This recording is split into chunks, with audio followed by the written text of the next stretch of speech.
নরেন্দ্র মোদী সম্প্রতি তৃতীয়বারের মতো ভারতের প্রধানমন্ত্রী নির্বাচিত হওয়ার পর G7 সম্মেলনে যোগ দিতে ইতালি সফর করেন। সেখানে তিনি ইতালির প্রধানমন্ত্রী জর্জিয়া মেলোনির সাথে সাক্ষাৎ করেন, যেখানে তাকে বেশ প্রাণবন্ত দেখা যায়।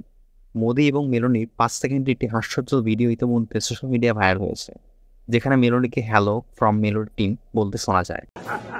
Hello from the melody team.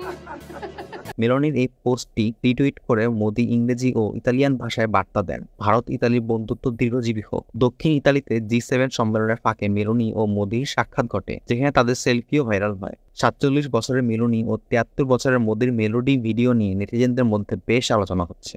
Modi মেলোনির সাথে দ্বিপাক্ষিক বৈঠক সম্পর্কে বলেন, প্রধানমন্ত্রী জর্জিয়া মেলোনির সঙ্গে খুব ভালো বৈঠক হয়েছে। ভারতকে G7 সম্মেলনের অংশ হওয়ার জন্য আমন্ত্রণ জানানোর জন্য তাকে ধন্যবাদ জানাচ্ছি। এছাড়া দুর্দান্ত ব্যবস্থাপনার জন্য তাকে ধন্যবাদ জানাচ্ছি। বৈঠকে বাণিজ্য, জ্বালানি, প্রতিরক্ষা এবং টেলিকম সহ বিভিন্ন ক্ষেত্র নিয়ে আলোচনা হয়। তারা জৈব জ্বালানি, খাদ্য প্রক্রিয়াকরণ এবং খনিজ নিয়ে একসঙ্গে কাজ করার বিষয়ে একমত হন। মোদির এই ইতালি সফর ছিল তার প্রথম বিদেশ সফর, যেখানে তিনি মার্কিন রাষ্ট্রপতি জো বাইডেন, ব্রিটেনের প্রধানমন্ত্রী ঋষি সুনাক, ফ্রান্সের প্রেসিডেন্ট ইমানুয়েল ম্যাক্রো, ইউক্রেনের প্রেসিডেন্ট ভ্লাদিমির জেলেনস্কি এবং কানাডার প্রধানমন্ত্রী জাস্টিন ট্রুডোর সাথে দেখা করেন।